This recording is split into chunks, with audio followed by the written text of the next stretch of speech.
Hello dear students, आज हम class 10th R D Sharma exercise 1.3 के एग्जांपल्स डिस्कस करेंगे, जिसके अंदर हमें प्रूव करना है कि कोई नंबर है वो इरेशनल है। ओके, तो इसको कैसे प्रूव करते हैं, इसका कुछ कॉन्सेप्ट है और कुछ स्पेसिफिक बोल सकता हूँ कि स्टेटमेंट्स हैं, उनको हमें यूज करना है। जैसे सबसे पहले टाइप का क्वेश्चन है जिसमें हमें अंडर रूट के अंदर एक नंबर गिवन होगा, कोई भी एक रियल नंबर है ना, पॉजिटिव रियल नंबर। तो हमें कह रहे हैं जैसे prove that under root two is an irrational number. अब अंडर रूट टू है, यहाँ पे 3 हो सकता है, 5 हो सकता है, 7 हो सकता है, इस टाइप के नंबर हो सकते हैं, 11 भी हो सकता है ना। तो हमें प्रूव करना है कि एक इरेशनल नंबर है। तो सबसे पहले हमें क्या करना है, सबसे पहले हम लेट करेंगे कि नहीं साहब ये तो रेशनल नंबर है। Let under root two be an rational number. Contradiction method use में करेंगे। अब लेट करने का मतलब ये हो गया कि अगर ये रेशनल नंबर है तो इसका मतलब क्या है कि ये ए बाय बी की फॉर्म में, भाई हम पी बाय क्यू की फॉर्म में बोलते हैं ना, तो यहाँ पे हम ए और बी ले रहे हैं कि ये ए अपॉन बी की फॉर्म में। वेयर, देखो यहाँ पे कौन सी लाइनें लिखनी है, वेयर आपको ये बताना पड़ेगा कि ए और बी क्या है। Where A and B are integers, क्या है, इंटीजर्स है। ठीक है, पॉजिटिव इंटीजर्स भी बोल सकता हूं मैं। ओके, इनको क्या बोल देते हैं अपन, पॉजिटिव इंटीजर्स बोलेंगे। क्या बोलेंगे बच्चा, positive integers. Second thing, p is not equal to zero, B zero नहीं होना चाहिए। और थर्ड थिंग, तीन चीजें हमें यहाँ पे लिखनी पड़ती है। तीसरी बात ये कि a एंड b आर को प्राइम, आर को प्राइम।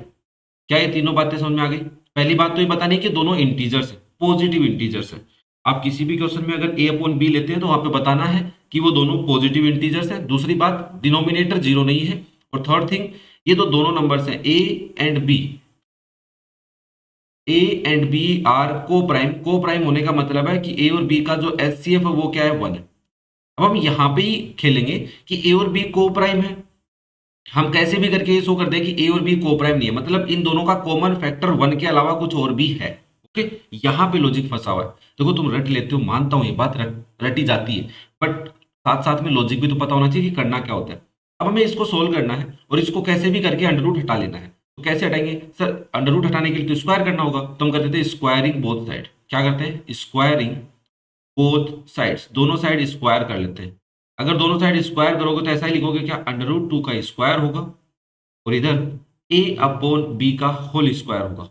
और फ्रैक्शन का स्क्वायर होता है तो न्यूमरेटर का भी होता है और डिनोमिनेटर का भी होता है। यहाँ पे बी है बच्चा, तो क्या लिखोगे आप, इधर तो अंडर रूट टू का स्क्वायर मतलब 2 हो गया, और ये हो गया a square divide by b square. और अगर थोड़ा सा सिंप्लीफाई करते हो तो यहां से आप 2b² इक्वल किसके हो जाए, ए स्क्वायर के। अब देखो यहाँ पे एक बात समझने वाली क्या बनती है, यहाँ पे ये समझ में आता है कि ए स्क्वायर की जो वैल्यू है वो 2 × b² है। अब इस बात को आप ऐसा भी लिख सकते हो फिर तो कि सर b² की जो वैल्यू है वो a² डिवाइड बाई 2 है, मतलब b एक इंटीजर है। देखो यहाँ पे दो लॉजिक बनते हैं। अब यार देख, एक तो मैं ऐसा करता कि सीधा तुम्हें सॉल्यूशन बता देता कि ऐसा कर लो, बट थोड़ा सा लॉजिक समझते हैं उसके पीछे कि क्या रीजन चल रहे हैं। मैंने कहा बच्चा, यहाँ पे समझ में आ रहा था इस लाइन से मुझे कि a² जो है वो 2 × b² है। b एक नंबर है उसका स्क्वायर, और b क्या है, तुम्हारा पॉजिटिव इंटीजर है। और a² में क्या है, 2 तो है। तो यहां से एक बात तो ये समझ में आती है कि sir 2 divides a², 2 divides a²। कैसे समझ में आई सर ये बात? मैंने कहा देख, मेरे को पता चला कि a² क्या है, 2 इंटू समथिंग है, तो इसका मतलब ये है कि a² में मैं 2 का डिवाइड कर सकता हूँ। ठीक है, सिमिलरली यहाँ पे मुझे ये समझ में आ रहा है कि b² एक इंटीजर है। और देखो ध्यान से, b² एक इंटीजर है और उसमें a² में 2 का डिवाइड जाएगा ही जाएगा। क्यों जाएगा? क्योंकि देखो भाई, अगर मान लो 4 का स्क्वायर है डिवाइड में 2 है, तो जो भी आंसर आएगा वो क्या आना चाहिए, एक इंटीजर आना चाहिए। इंटीजर आने का मतलब क्या है, रिमाइंडर जीरो आए, डेसिमल का नंबर नहीं आए। तो यहां से भी ये बात समझ में आ रही है कि सर 2 जो है वो a² को डिवाइड कर रहा है। तो आप चाहे ये वाली लाइन नहीं लिखते हैं तब भी काम चल जाता है, दोनों का मतलब यही निकल के आ रहा है कि सर यहाँ पे लिखा हुआ है 2b² किसके इक्वल है, a² के। तो हम ये बोल सकते हैं कि सर 2b² अगर a² के है तो यहां से हम बोल सकते हैं कि 2 डिवाइड्स a²। और अगर कोई नंबर a² को डिवाइड कर रहा है तो ऑब्वियसली वो इसके स्क्वायर रूट को भी डिवाइड करेगा। देन आप ये लिख सकते हो 2 डिवाइड्स a ऑल्सो। अब ये बात कई बच्चों को समझ में नहीं आई, कैसा ऐसा हो रहा है। मैंने कहा देख बच्चा, मैंने कहा a² में 2 है, इनटू समथिंग है। तो अगर आप स्क्वायर करते हो और स्क्वायर रूट लेते हो तो एक इंटीजर आता है। तो इंटीजर के जो फैक्टर रहे होंगे उसमें 2 इंटू समथिंग रहा होगा। यहाँ पे स्क्वायर किया आपने तो 2 का पेयर है, यहाँ पे एक 2 और छुपा हुआ है इस नंबर के अंदर। कैसे? मैंने कहा देख भाई, अगर मान ले ए तेरा 2 × 3 × 5 है, तो ए स्क्वायर जो है वो क्या है, 2 × 2 × 3 × 3 × 5 × 5। मैं कह रहा हूं कि ए स्क्वायर में 2 है तो उसके स्क्वायर रूट में एक 2 तो है, मतलब ए स्क्वायर के अंदर जो 2 होंगे या और कोई भी प्राइम नंबर होगा वो प्राइम नंबर पेयर्स की फॉर्म में होगा। क्या ये बात समझ में आ रही है? देखो आगे वाले क्वेश्चन में हम इतना डीपली डिस्कस नहीं करेंगे। फर्स्ट क्वेश्चन है, फर्स्ट एग्जाम्पल है, बच्चे रट लेते हैं, समझने की कोशिश कम करते हैं, तो इसलिए मैं समझा रहा हूँ जिससे हमारे को बार बार इसको देखना नहीं पड़ेगा और एक क्वेश्चन एग्जाम में पक्का आता है। तो आपने कहा ठीक है सर, बात समझ में आ रही है कि अगर ए स्क्वायर में 2 है तो उसका स्क्वायर रूट लेते दैट इज ए, तो ए में 2 जरूर मिलेगा क्योंकि स्क्वायर में चीजें डबल होती है या 4 टाइम होती है या 6 टाइम होती है, पेयर्स होते हैं ना 2 2 के। हाँ, तो आपने कहा देन 2 डिवाइड से, इस बात का मतलब ये है कि सर ए जो है वो 2 इंटू समथिंग की फॉर्म में है। अब समथिंग मैंने क्या लिखा है, सी लिखा है। सी क्यों लिखा, मैं इसको 2C बोल रहा हूँ। सी क्यों लिखा मैंने कहा कि भाई साहब ए के अंदर 2 इंटू कुछ वैल्यू है और वो सी क्या हो सकता है, कोई भी इंटीजर्स हो सकता है। तो आप यहाँ पे लिखेंगे where C is any integer. क्या ये बात समझ में आ गई कि हमने ए को 2 × C की फॉर्म में क्यों लिखा, क्योंकि हमें पता चला यहां से कि सर ए स्क्वायर को 2 डिवाइड कर रहा है, तो इसका मतलब ए को भी 2 डिवाइड करेगा, तो ए क्या है, 2 × C है, where C is any integer. अब क्या करना है, मैंने कहा अब कुछ नहीं करना, इस a इक्वल टू सी की वैल्यू पुट कर दो किसमें, इक्वेशन 1 में। तो बाय इक्वेशन 1 आप ये लिख सकते हैं 2b स्क्वायर किसके इक्वल हो जाएगा, 2c स्क्वायर के, और यहां से b स्क्वायर की वैल्यू क्या हो जाएगी, 4c स्क्वायर डिवाइड बाय 2, जिसको मैं 2c स्क्वायर लिख सकता हूं। अब यहाँ पे बी स्क्वायर वैल्यू क्या दिखा रहा है, 2 इंटू सम इंटीजर स्क्वायर। अरे कोई इंटीजर लोगे तो उसका स्क्वायर भी एक इंटीजर ही आएगा। तो आपने कहा sir since 2 divides B square, आया ना यहाँ से, हाँ सर, देयरफॉर हम ये बोल सकते हैं 2 divides B also, 2 divides B also. अब हमने देखा कि सर 2 जो है वो ए को भी डिवाइड कर रहा है, 2 जो बी को भी डिवाइड कर रहा है, therefore 2 divides A and B, A and B. Sir 2 तो ए को भी डिवाइड कर रहा है, बी को भी डिवाइड कर रहा है, मीन्स, या इस लाइन को तुम ऐसा भी लिख सकते हो, means A and B have 2 as a common factor. क्या बात समझ में आ रही है कि ए और बी जो है तो उनके पास 2 एक कॉमन फैक्टर है, अभी दोनों को 2 डिवाइड कर रहा है। बट हमने तो कहा था कि ये दोनों को प्राइम है, हमने तो कहा था क्या है, ए और बी क्या है, को प्राइम है। हमने कहा तो therefore this contradict arise due to our wrong assumption. हमने गलत माना है इसलिए ऐसा हुआ है। ये जो कॉन्ट्राडिक्शन है क्यों अराइज हुआ है यहाँ पे, कॉन्ट्राडिक्शन मतलब आप पहले कोई बात कह रहे हो तो अब आप उस बात को कह रहे हो कि वैसा तो नहीं है, तो ये होता है कॉन्ट्राडिक्शन। तो यहां से समझ में आया कि sir this contradict arise due to our wrong assumption, therefore, या सो लगा के लिख दो कि sir √2 is an irrational number. Obviously मैंने तुम्हारा टाइम लिया बच्चा इस क्वेश्चन में समझाने में। अब आगे वाले क्वेश्चन में हम जल्दी जल्दी करेंगे क्योंकि आगे वाले क्वेश्चन में यही सेम प्रोसेस चलने वाला है। क्यों? क्योंकि एग्जाम्पल नंबर 2 जो है वो कह रहा है कि √3 एक इरेशनल नंबर है। क्यों है इरेशनल नंबर, हम इसका सोल्यूशन करते हैं। तो सबसे पहले लेट करेंगे कि let √3 be an rational number, then हम बोल सकते हैं कि √3 क्या है, a अपॉन बी की फॉर्म में है, where a and b are positive integers, ये दोनों हमारे पॉजिटिव इंटीजर्स हैं। सेकेंड थिंग कि b 0 नहीं है, and a and b are coprime, ये हमारे को प्राइम नंबर्स हैं। को प्राइम होने का मतलब ब्रैकेट में लिख के दिखा देता हूं, HCF 1 है। किसी बच्चे को नहीं पता हो तो को प्राइम ऐसे दो नंबर्स होते हैं जिनका HCF 1 आए। जरूरी नहीं है कि दोनों प्राइम ही हो, जैसे 3 और 4 को प्राइम नंबर्स है। क्यों है? क्योंकि 3 और 4 में कॉमन फैक्टर 1 ही है, ठीक है ना। तो दोनों प्राइम भी हो सकते हैं, दोनों को कंपोजिट भी हो सकते हैं, मैंने कहा हाँ बच्चा 15 और 24, अच्छा 8 का डिवाइड जा रहा है क्या, तो 26 ले लो फिर। देखो 15 में 5 का डिवाइड जाता है, 3 का जाता है, 26 में 3 का डिवाइड जाता है, नहीं जाता। ओके, तो ये को प्राइम नंबर्स है। नाउ हर छोटी छोटी बात तुम्हें समझाई जाएगी, टेंशन मत लिया करो भाई। तो नाउ देयरफॉर हम इसका क्या करते हैं, स्क्वायर करते हैं, स्क्वायर बोथ साइड। क्यों कर रहे हैं, क्योंकि अंडर रूट हटाना है। अरे अंडर रूट हटाएंगे तभी तो डिस्कस कर पाएंगे, तो स्क्वायरिंग बोथ साइड। तो अंडर रूट 3 स्क्वायर किसके इक्वल होगा, a by b whole square के। यहाँ से हम लिखेंगे 3 किसके इक्वल है, a square divide by b square के इक्वल है। तो यहाँ से ए स्क्वायर की वैल्यू आ गई 3b स्क्वायर, सिंस 3 डिवाइड्स ए स्क्वायर। देखो आर डी शर्मा में इस लाइन को ऐसे लिखते हैं, 3 डिवाइड्स ए स्क्वायर। ओके, देयरफॉर हम बोल सकते हैं कि 3 डिवाइड्स ए ऑल्सो। आर डी शर्मा में इस बात को ऐसे लिखा हुआ है, 3 डिवाइड्स ए। ठीक है, ये बात मैंने तुम्हें कॉन्सेप्ट के अंदर समझाया कि कैसे लिखते हैं इस बात को। ओके, नाउ लेट ए की वैल्यू हम क्या ले लेते हैं, 3 into C, where C is any integer. C क्या है, हमारा कोई भी एक इंटीजर। तो put the value of A in equation 1। Equation 1 में पुट कर लेते हैं, ये अपनी इक्वेशन 1। आप लिखेंगे 3c स्क्वायर किसके इक्वल हो जाएगा, 3b स्क्वायर के।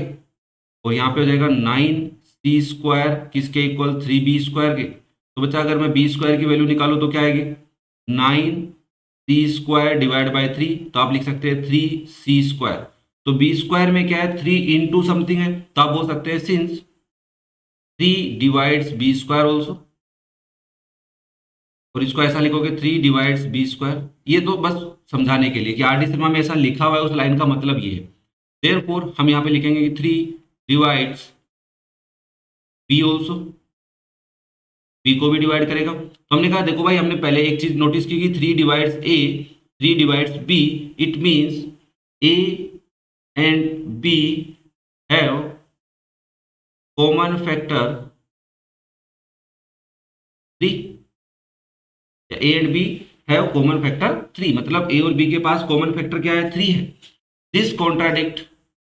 This contradiction arises due to our wrong assumption. कौन सा कॉन्ट्राडिक्ट है, कि हमने कहा था कि ए और बी क्या है, को प्राइम है। दिस कॉन्ट्राडिक्ट अराइज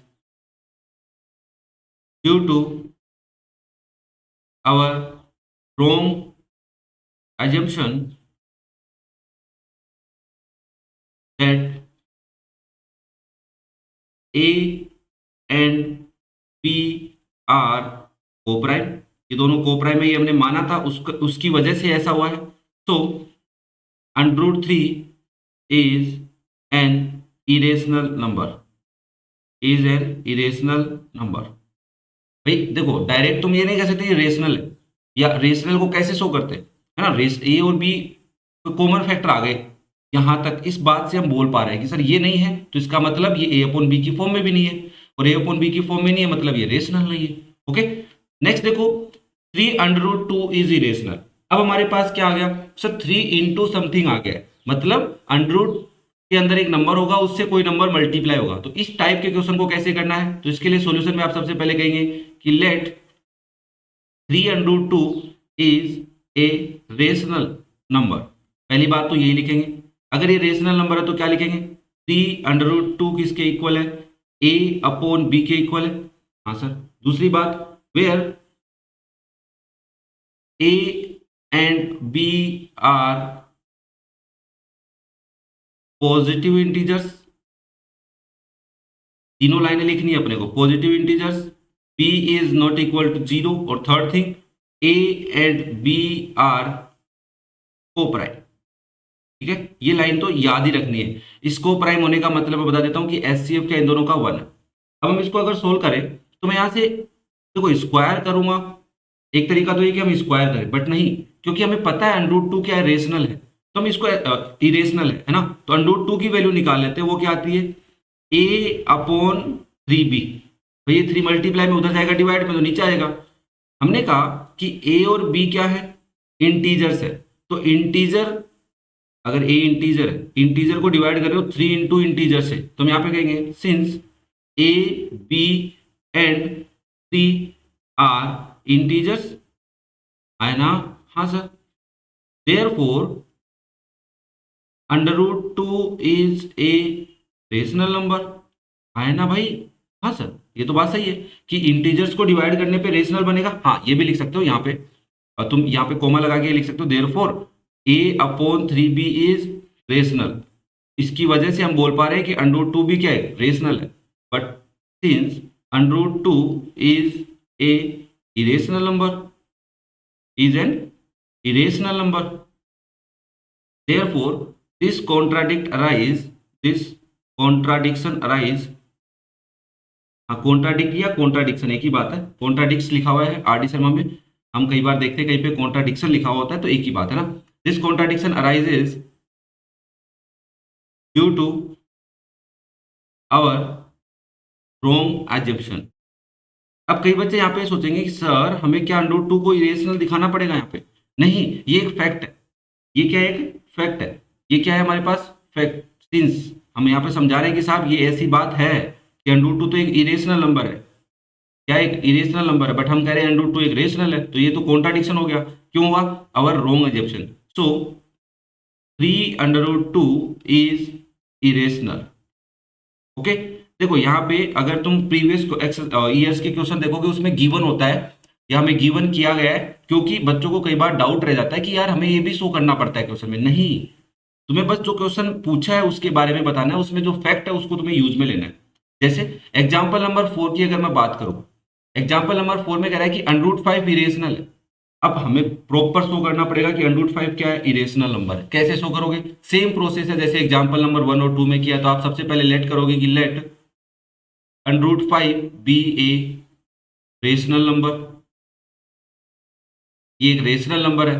देन हम बोल सकते हैं कि अंडर रूट 5 कैसा होगा, ए अपॉन बी की फॉर्म में होगा, वेयर, ये वाली लाइन तो हर बार लिखनी पड़ रही है, where A and B are positive integers, ये हमारे पॉजिटिव इंटीजर्स, एनी भी लिख सकते हो, any positive integers. Second thing, B zero नहीं है। Third thing, A and B are coprime, ये हमारे क्या है बच्चा, को प्राइम्स है। को प्राइम होने का मतलब क्या है, इन दोनों का एचसीएफ कितना है, 1 है। ओके, तो अब इसको कैसे सोल्व करेंगे? तो देखो इसमें अंडर रूट तो सोल्व करना पड़ेगा ना अपने को, क्योंकि पता ही नहीं है। तो हम इसको क्या करेंगे, स्क्वायर बोथ साइड करेंगे, स्क्वायरिंग बोथ साइड लिख दो, या स्क्वायर बोथ साइड एक ही बात है, बोथ साइड्स। तो यहाँ पे आप लिखोगे अंडर रूट 5 का स्क्वायर भी होगा, इसके इक्वल आएगा a square divide by b square के। यहाँ से वैल्यू आ गई 5, इक्वल हो जाएगा ए स्क्वायर बाय बी स्क्वायर। अच्छा, यहाँ पे स्क्वायर लिख के दिखाऊं क्या? चलो ऐसा लिख लो, ए बाय बी होल स्क्वायर ना।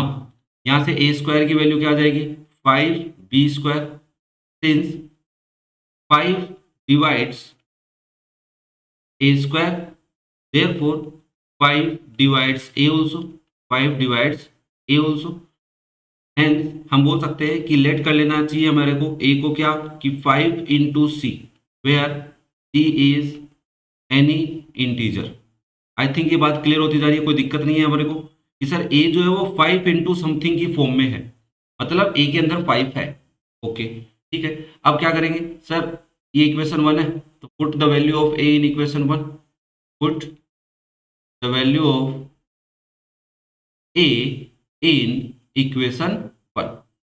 इक्वेशन 1 में इसको पुट कर लेते हैं, तो हमारे पास आ जाएगा 5 सी स्क्वायर किसके इक्वल आ गया, 5 बी स्क्वायर के, तो हो जाएगा 25 सी स्क्वायर किसके इक्वल, 5 बी स्क्वायर के। और यहाँ पे बी स्क्वायर की वैल्यू निकाल लेते हैं, कि 5 इधर डिवाइड में आ जाएगा ना, तो 25 सी स्क्वायर डिवाइड बाई 5, तो हो जाएगा बच्चा 5 सी स्क्वायर। यहाँ से आप देखोगे सर 5 बी स्क्वायर में 5 इंटू समथिंग है, मतलब 5, since 5 divides B square, divides B square, therefore आप ये बोलोगे कि सर 5 जो है वो डिवाइड कर रहा है, डिवाइड्स बी ऑल्सो, वो 5 बी को भी डिवाइड करेगा। हेंस हमने एक चीज ऑब्जर्व की है कि सर 5 जो है वो ए को भी डिवाइड कर रहा है, 5 जो वो बी को भी डिवाइड कर रहा है। इस बात से क्या समझ में आ रहा है कि सर 5 जो है वो ए और बी दोनों का क्या है, कॉमन फैक्टर है। तो इस बात को लिख दो कि hence since 5 is common factor of A and B, 5 जो है वो ए और बी का कॉमन फैक्टर है। This contradiction arises due to our wrong assumption, arises due to our wrong assumption that A and B, A and B are co-prime, और अगर ये co-prime नहीं है तो इसका मतलब √5 एक रेशनल नंबर अभी नहीं है। सो √5 is an irrational. I think बात क्लियर है सबको, कोई दिक्कत नहीं आ रही होगी बच्चा। नाउ नेक्स्ट देखो एग्जांपल नंबर 5। अब अगर हम बात करें कि सर यहाँ पे तो अभी तो हमने ये देखा कि एक सिंगल नंबर होगा, फिर 5 इंटू समथिंग एक नंबर आया है, ऐसा कुछ नंबर आया है। दो टाइप्स के क्वेश्चन हमने देखे हैं। हाँ, थर्ड टाइप का क्वेश्चन ये रहा, इसमें प्लस माइनस हो रहा है। अब प्लस माइनस में भी देखो यहाँ पे कुछ मल्टीप्लाई में नहीं है, शायद इसमें मल्टीप्लाई में भी आ जाए। तो हमें इस टाइप के क्वेश्चन को कैसे करना है, बहुत आसान है। सबसे पहले आप लेट करोगे कि लेट सॉल्यूशन में let 5 minus √3 be a rational number. ये एक हमारा रेशनल नंबर है, इसका मतलब है देन हम ऐसा बोल सकते हैं कि 5 माइनस √3 जो है वो a अपॉन बी की फॉर्म में है, where a and b are any positive integers. Second thing, b is not equal to 0।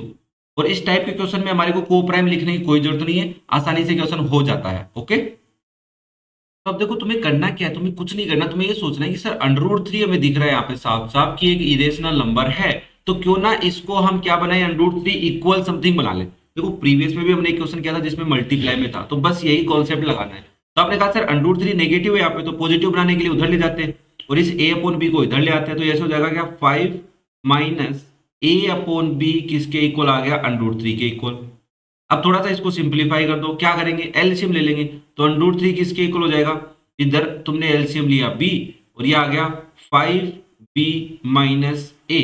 अब देखो a तुम्हारा इंटीजर है, b तुम्हारा इंटीजर है। अगर तुम किसी भी इंटीजर को 5 से मल्टीप्लाई करते हो और उसमें से इंटीजर को सबट्रैक्ट करते हो तो न्यूमरेटर क्या बन गया, इंटीजर, और b तुम्हारा इंटीजर है तो न्यूमरेटर में इंटीजर, डिनोमिनेटर में इंटीजर। तो इंटीजर को इंटीजर से डिवाइड करोगे तो क्या आएगा, एक इंटीजर आएगा, या बोल सकते हो एक रेशनल नंबर आएगा। भाई न्यूमरेटर रेशनल है, डिनोमिनेटर रेशनल है, तो क्या तुम बोल सकते हो कि ये एक रेशनल नंबर है। यस, तो हम यहाँ पे लिखेंगे सिंस a b एंड 5, लिखना चाहो तो लिख सकते हो कि 5 भी एक रेशनल इंटीजर है, ठीक है ना। बट तुम इतना ही लिखो कि a and b are integers, a and b are integers, तो therefore 5b minus a upon b is rational.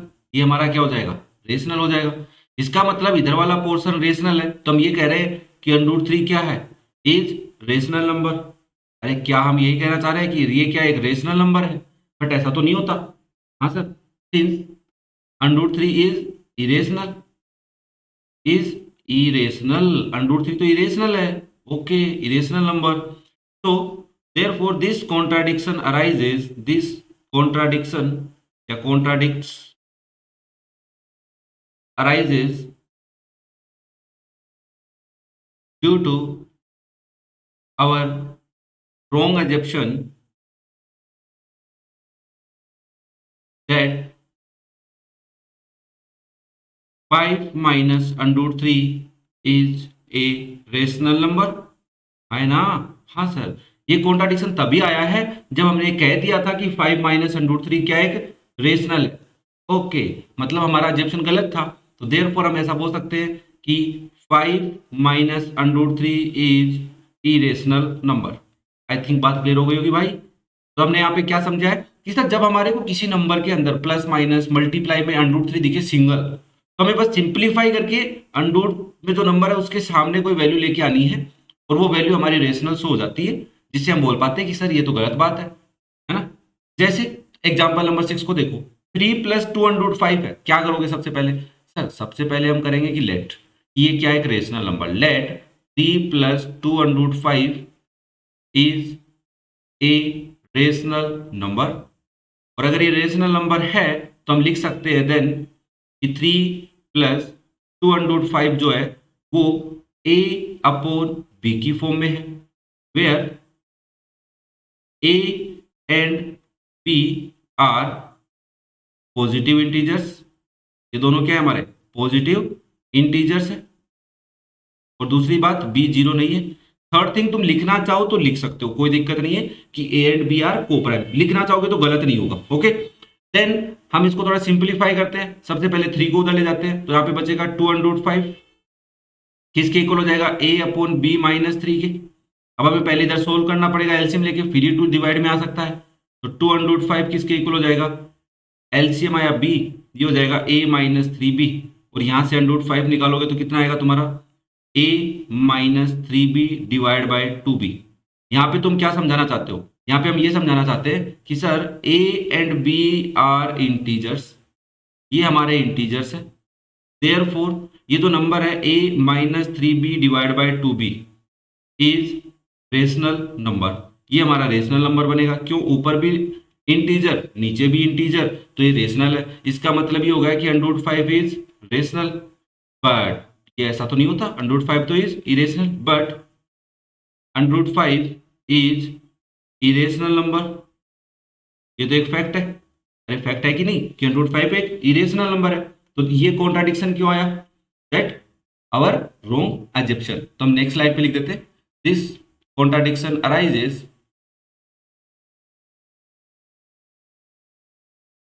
This contradiction है ना, contradiction arises due to our wrong assumption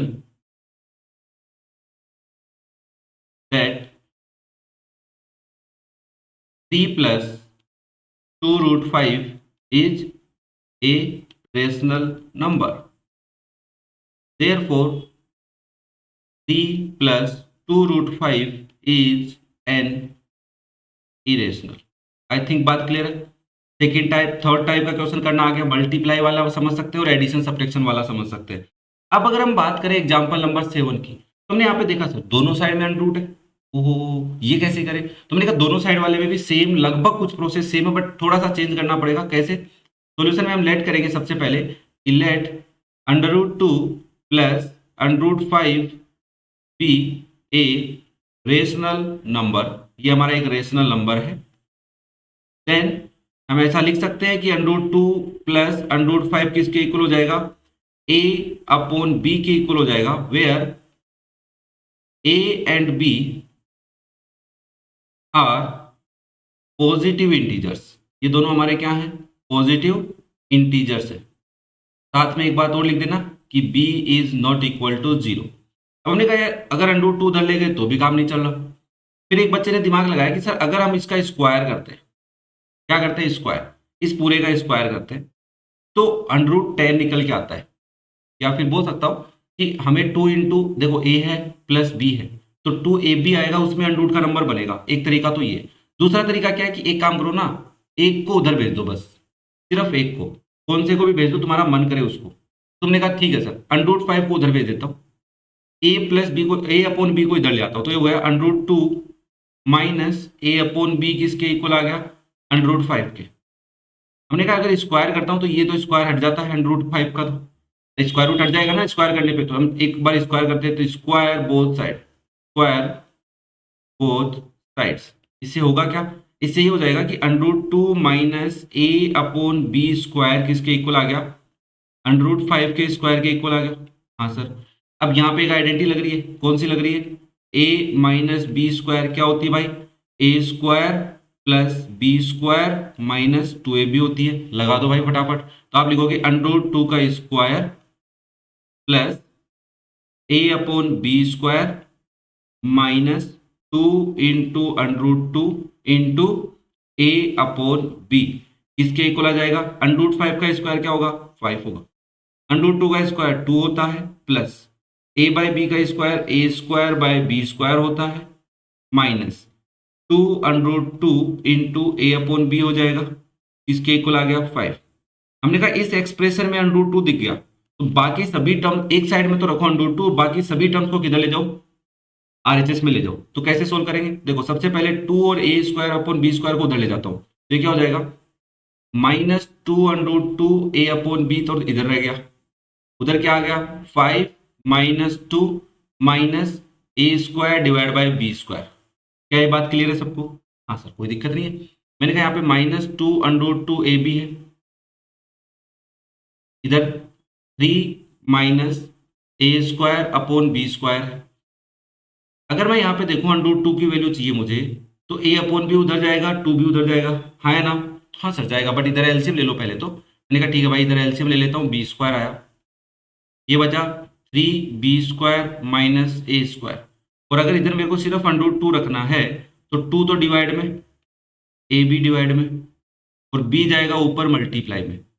क्या ये बात क्लियर है? यार देखो ना, b नीचे उधर मल्टीप्लाई में जाएगा, 2 नीचे आएगा, ए बी नीचे आएगा, यहाँ बचा माइनस का। मैंने कहा यहाँ पे b से b² को कैंसिल कर लो b टाइम, तो इसको आप लिख सकते हो -√2 किसके इक्वल हो गया, 3b² - a² divide by 2ab। अब देखा सर यहाँ पे माइनस आ गया, अब माइनस को रिमूव करने के लिए यहाँ पे एक प्रोसेस था कि पहले इसको इधर ले जाओ, 5 को इधर ले आओ।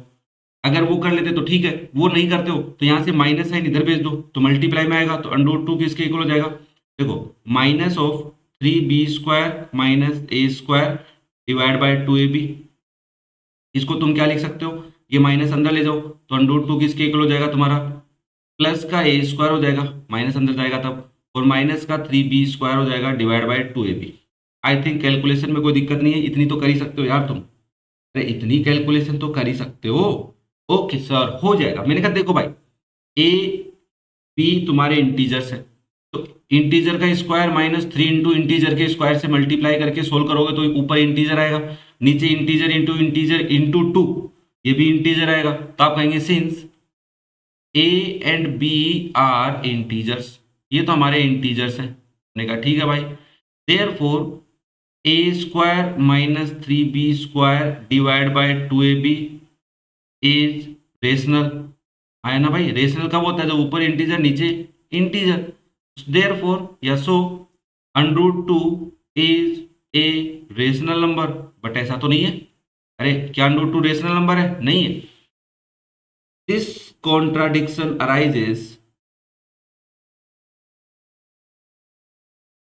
arises that √2, या फिर यहाँ पे ऐसा पहले तो ये लिखो ना, कॉन्ट्राडिक्शन अराइज होने से पहले तो ये बताओ कि बट हम जानते हैं, we know that √2 is a rational number, since √2 is a irrational number, ये तो हमें पता है। अब ये कॉन्ट्राडिक्शन आ गया कि तुम कह रहे हो √2 रेशनल और हमें पहले से पता है कि √2 इरेशनल है। देन आप लिखोगे this contradiction arises due to our wrong assumption,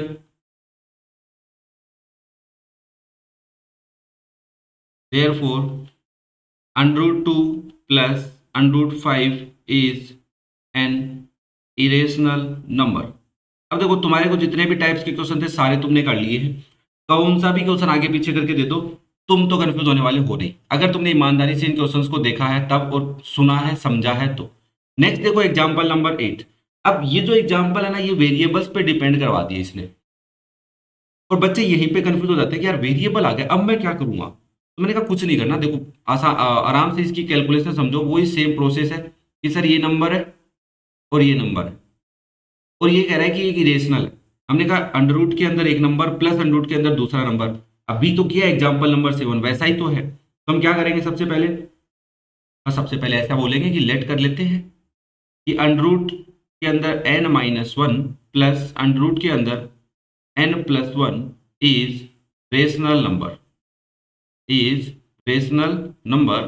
then हम ऐसा बोल सकते हैं कि अंडर पे n-1 प्लस अंडर n+1 किसके इक्वल आएगा, a/b के इक्वल आएगा, where a and b are any positive integers. ठीक है, कोई भी पॉजिटिव इंटीजर्स हो सकते हैं बट बी जीरो नहीं होना चाहिए। ओके नाउ अब इसको लिखो तुम क्या कि सर इसको सोल्व कैसे करेंगे। मैंने कहा यार इसको सोल्व कैसे करें, तो एक प्रोसेस है इसके अंदर। सबसे पहले इसको नीचे लेके आओ। क्यों लेके आओ, रीजन बताता हूँ। देखो आप इसको ऐसा लिख सकते हो, ए अपॉन बी है, इस कंप्लीट के नीचे वन है, तो इसको रेसिप्रोकल कर लेता हूं, तो और लगा के तुम लिख सकते हो और। तो ऐसा लिखा जा सकता है कि बी अपॉन ए किसके इक्वल हो जाएगा, वन अपॉन अंडर रूट में n minus one plus under root पे एन प्लस वन। ऐसा क्यों किया, अगर बच्चा अगर अपने यहाँ पे स्क्वायर करते या फिर वो वाला प्रोसेस लगाते कि एक को इधर ले जाओ फिर स्क्वायर करना है दोनों साइड में, तो वो कैलकुलेशन थोड़ी सी बढ़ जाती है। तुम ट्राई करके देखना, अगर कोई दिक्कत आए कुछ समझ में नहीं आए तो कमेंट करके पूछना। इंस्टाग्राम का लिंक और टेलीग्राम का लिंक डिस्क्रिप्शन में है। तो हम क्या करेंगे, अब इसको थोड़ा सिंप्लीफाई करते हैं। ये क्या है सर, नीचे अंडर रूट के नंबर है, रेशनलाइजेशन कर दो। तो रेशनलाइजेशन कैसे करते हैं, नीचे तो दो नंबर हैं, उन दो नंबर्स के बीच में जो साइन है उसका रिवर्स साइन लेके ऊपर और नीचे मल्टीप्लाई करते हुए आते हैं। क्या ये बात क्लियर है। अरे रेशनलाइजेशन, हमने कहा ठीक है सर ये नंबर है तो मल्टीप्लाई करो किससे, अंडर रूट में n minus one, under root में एन प्लस वन। यहाँ पे प्लस साइन है, यहाँ ले लो माइनस साइन, तो ऊपर भी ऐसे ही और नीचे भी ऐसे ही नंबर लेंगे। अंडर रूट में n minus one minus under root में एन प्लस वन। ठीक है, अब ऊपर क्या हो गया, वन इंटू दिस ब्रैकेट, तो ऊपर तो यही है ठीक है, बी अपॉन ए किसके इक्वल, अंडर रूट में n minus one minus under root में एन प्लस वन डिवाइड में। देखो ये आपका ए है plus b, a minus b, identity याद है। हाँ सर थोड़ी थोड़ी याद है कि a plus b into a minus b होता है, उसको हम लिख सकते हैं a square minus b square. तो लिख दो भाई यहाँ पे, तो आप लिखोगे अंडर रूट पे एन माइनस वन का स्क्वायर करना है, फिर minus under root n plus one का स्क्वायर करना है। क्या ये बात क्लियर है। अब सोल्व कर लो इसको थोड़ा सा। सर नीचे तो क्या आएगा, अंडर रूट हट जाएगा एन माइनस वन और इधर अंडर रूट हटेगा एन प्लस वन, तो आप इसको लिखोगे कि बी अपॉन ए, ऊपर क्या है अंडर रूट पे एन प्लस वन, पहले माइनस वन है, क्या है एन माइनस वन है, हाँ, और फिर माइनस अंडर रूट में एन प्लस वन है। ठीक है, पहले एन माइनस वन है, फिर माइनस अंडर रूट पे एन प्लस वन डिवाइड में, फिर यहाँ पे बचेगा एन माइनस वन माइनस यहाँ पे बचेगा एन प्लस वन। देखो ध्यान से, एन माइनस वन और एन प्लस वन। अब हमने यहाँ पे देखा कि सर ये तो गलत हो गया। मैंने कहा कैसे, बोले सर देखो थोड़ा सा दिक्कत नहीं आ गई आपको कि बी अपॉन ए किसके इक्वल आ गया, ऊपर ठीक है अंडर रूट में n minus one minus under root में एन प्लस वन। हाँ, नीचे क्या आ जाएगा, नीचे सर देखो एन माइनस वन है, ये हो जाएगा माइनस का एन माइनस का वन, ये तो कट गया, नीचे बच गया माइनस का टू। हाँ सर, तो माइनस तो गलत नहीं है, आपको गलत नहीं लग रहा। मैंने कहा गलत क्या है यार, सही है। आप इसको ऐसा लिख दो ना, बी अपॉन ए किसके इक्वल आ गया। ये बताऊं क्यों बता रहा हूं मैं गलत, कि कई बच्चे देखेंगे आर डी शर्मा में तो ऐसा नहीं कर रखा उसने। अरे यार तुमको क्या पता चलेगा, क्या रटना थोड़ी ना, इतना माइनस टू आ गया। इस माइनस को हटाने के लिए ऊपर दो टर्म लिखी हुई है, एक तो ये टर्म है बच्चा और एक ही दूसरी टर्म है। इन दोनों में से माइनस साइन कॉमन ले लो तो क्या आएगा, बी अपॉन ए किसके इक्वल आएगा, ऊपर माइनस साइन कॉमन लिया तो क्या बचा, पहले लिख दोगे अंडर रूट में n plus one minus under root में एन माइनस वन। अरे जब माइनस साइन कॉमन लेते हो तो जो प्लस का है वो माइनस का, जो माइनस का है वो प्लस का। अगर मैं कह दूं कि ए माइनस बी में से माइनस साइन कॉमन लेना है तो माइनस का ए हो जाएगा प्लस का बी हो जाएगा, जिसको तुम ऐसा लिख सकते हो बी माइनस ए। हाँ हो सकता है कई बच्चों को बहुत बड़ी बात लग रही होगी, बट है बहुत छोटी सी बात। जब नेगेटिव साइन कॉमन लेना होता है तो जिन टर्म्स में से तुम नेगेटिव साइन कॉमन ले रहे हो ना उनके साइन चेंज कर दो, बस सिंपल सा यही काम होता है। ओके सर, कोई दिक्कत नहीं है। मैंने कहा यहाँ पे माइनस से माइनस कट जाएगा और आप लिखोगे कि सर ये वैल्यू आ गई बी अपॉन ए किसके इक्वल, अंडर रूट में n plus one minus under root में n minus one divide by two के। क्या यहाँ तक कोई दिक्कत है किसी को। अब इस टू को इधर ले आओ तो टू बी हो जाएगा। हाँ या ना बोलो, हाँ सर टू बी हो जाएगा, कोई दिक्कत नहीं है। तो इसको आप लिख देना, तो थोड़ा लंबा चलेगा ये, तो आप इसको लिखोगे टू बी अपॉन ए किसके इक्वल आ गया, अंडर रूट में n plus one minus under root में एन माइनस वन। ये आपकी बन गई इक्वेशन नंबर टू।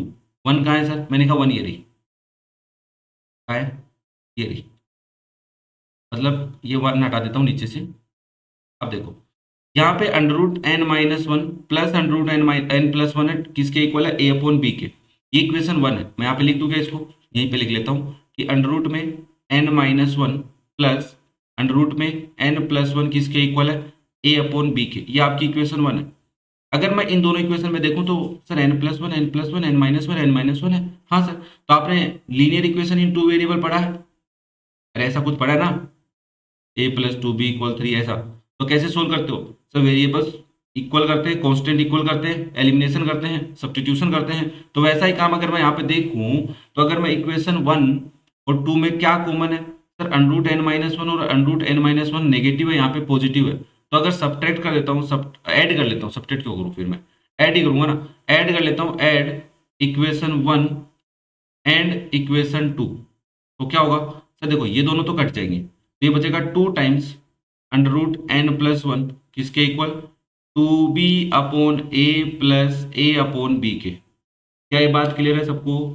अरे यार बता देना प्लीज। देखो बच्चा, ये दोनों एक टर्म है, ये दूसरी टर्म है, ये एक टर्म है, ये दूसरी टर्म है, बस कुछ नहीं किया मैंने, ऐड किया तो ये कट गए, दोनों सेम साइन के थे, डिफरेंट साइन के थे, और ये दोनों जुड़ गए, दो आ गया। अभी पहले इधर एलसीएम ले लो, क्या आएगा, ए बी, तो ये बन जाएगा two b square plus a square, और ये किसके इक्वल हो गया, अंडर रूट में एन प्लस वन, और ये जो टू है इधर डिवाइड में आ गया, बन गया two a b. Okay sir, कोई दिक्कत नहीं है। नाउ अगर यहाँ पे हमें किसकी वैल्यू और चाहिए sir, under root n minus one की, तो सब्ट्रैक्ट करना पड़ेगा। तो नेक्स्ट स्लाइड पे देखो क्या करते हैं, सब्ट्रैक्ट।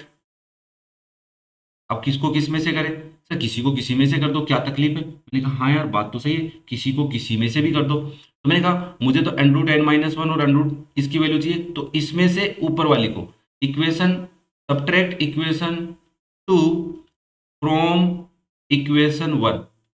तो देखो एलएचएस क्या हो जाएगा तुम्हारा, अब लिख देता हूँ आराम से, टेंशन मत लो। एलएचएस इक्वेशन टू को सब्ट्रैक्ट करना है वन में से, टू को वन में से सब्ट्रैक्ट करना है, तो इक्वेशन वन लिखो पहले, ये वाली टर्म्स। तो आपने लिखा अंडर रूट में n minus one plus under root में एन प्लस वन, इसमें से क्या माइनस होगा, इसमें से ये वाली term n plus one plus का है, ये माइनस का, under root n plus one minus under root n minus one. और आरएचएस क्या हो जाएगा तुम्हारा, आरएचएस हो जाएगा ए अपॉन बी में से माइनस हो रहा है, ए अपॉन बी में से माइनस हो रहा है आपका two b by a, two b by a. ना देखो यहां से अगर तुम ब्रैकेट ओपन करते हो तो ये क्या हो जाएगा, अंडर रूट में n minus one plus under root में n plus one minus under root में एन प्लस वन प्लस, क्योंकि बाहर माइनस है तो ये माइनस का हो गया, ये प्लस का हो जाएगा, under root n minus one. तो ये कट गए, और इस किसके इक्वल आ जाएगा, इधर एलसीएम ले लो, ए बी, तो हो जाएगा ए, क्या हो गया, a square minus two b square. यहाँ पे बचा ये वाले टर्म और ये वाले टर्म, तो टू टाइम्स हो जाएगा, two times under root n minus one किसके इक्वल आ गया, a square minus two b square divide by a b के। और यहाँ से आप देखो तो under root n minus one किसके इक्वल आ गया, a square minus two b square divide by two a b के। Listen, under root n plus one किसके इक्वल आया था sir, under root n plus one ये रहा, two b square plus a square, या a square plus two b square लिख देता हूँ मैं इसको, a square plus two b square divide by two a b के। अब एक बात बताओ, ये वाली वैल्यू क्या है सर, ए है बी है, ए है और बी है, सर ये तो रेशनल है। मैंने कहा हाँ, और ये भी क्या है, रेशनल है। तो रेशनल और रेशनल को जोड़ोगे तो रेशनल थोड़ी ना आएगा, हाँ सर रेशनल ही आएगा। तो हमने कहा since a and B are integers, therefore a square minus 2b square divided by 2ab and a square plus 2b square divided by 2ab are rational numbers. हाँ सर ये रेशनल नंबर है, मानिए आपकी बात। तो हम ऐसा बोल पा रहे हैं क्या कि under root n minus one and under root n plus one rational है? हाँ मैं ये कहना चाह रहा हूं। तो आप कहेंगे then under root n minus one and under root n plus one are rational number. ठीक, ये दोनों रेशनल नंबर है। हाँ सर, अगर ये दोनों रेशनल नंबर हैं सर, फिर तो पूरा नंबर क्या हुआ, रेशनल हो गया। तो देखो भाई यहाँ पे जो लॉजिक है उसको समझ देना। आप कह रहे हो दोनों रेशनल नंबर है, ओके सर, मैंने कहा ठीक है बच्चा, ये दोनों अगर रेशनल नंबर हैं तो अंडर रूट के अंदर जो वैल्यू है वो परफेक्ट स्क्वायर है फिर तो। अरे रेशनल होने का मतलब क्या है, अंडर रूट के अंदर जो नंबर है वो परफेक्ट स्क्वायर है, तो आप लिखेंगे so n-1 and n+1 are perfect square numbers. अरे हाँ है ना, हाँ सर, परफेक्ट स्क्वायर नंबर्स। अब आप यहाँ पे एक चीज नोटिस करो कि सर परफेक्ट स्क्वायर नंबर जो होते हैं, परफेक्ट स्क्वायर नंबर्स क्या होते हैं, मैंने कहा 2 का स्क्वायर 4 होता है, 1 का स्क्वायर 1 होता है, 3 का स्क्वायर 9 होता है। तो अगर दो, एक n-1 है और एक n+1 है, मान लो n की वैल्यू 2 है, ध्यान से समझना, तो 2 - 1 क्या हो जाएगा 1, और n की वैल्यू अगर 2 है तो ये वाली वैल्यू क्या बनेगी 2+1 3।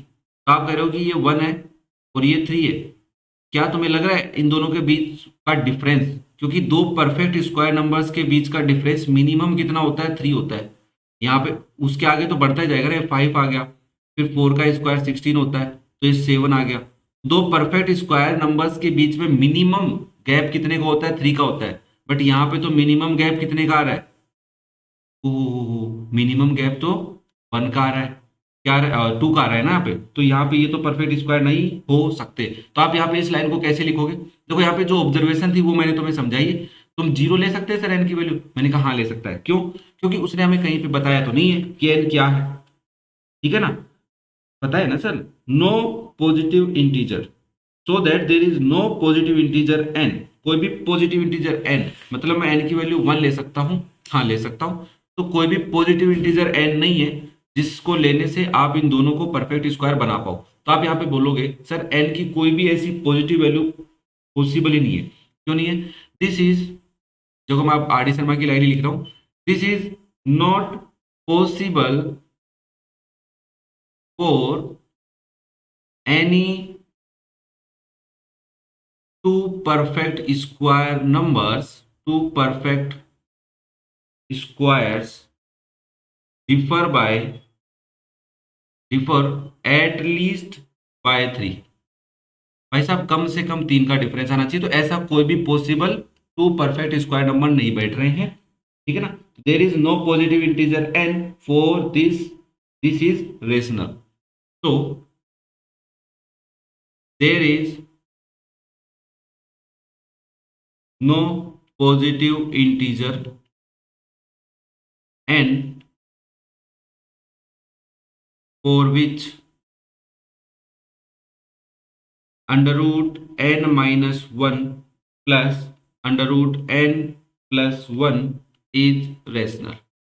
n की कोई भी ऐसा कोई पॉजिटिव इंटीजर नहीं है जिसको रखने से क्या बन जाए, रेशनल बन जाए।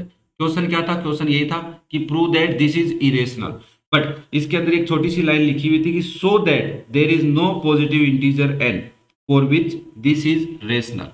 ओके, अब ये इरेशनल है ये हमने शो कर दिया, क्योंकि ये रेशनल नहीं है तो क्या है फिर इरेशनल है। क्वेश्चन की लैंग्वेज थोड़ी सी चेंज थी, वो यहाँ पे लिखी हुई नहीं थी, तो आप उस चीज को पढ़ लेना, और फिर भी अगर कोई डाउट लगे तो कमेंट करके पूछ लेना। तो ये थे आपके एग्जाम्पल्स एक्सरसाइज 1.3 के। आई थिंक सारे डाउट्स क्लियर हो गए होंगे, फिर भी अगर कोई डाउट है तो कमेंट करके पूछ लेना। Thank you.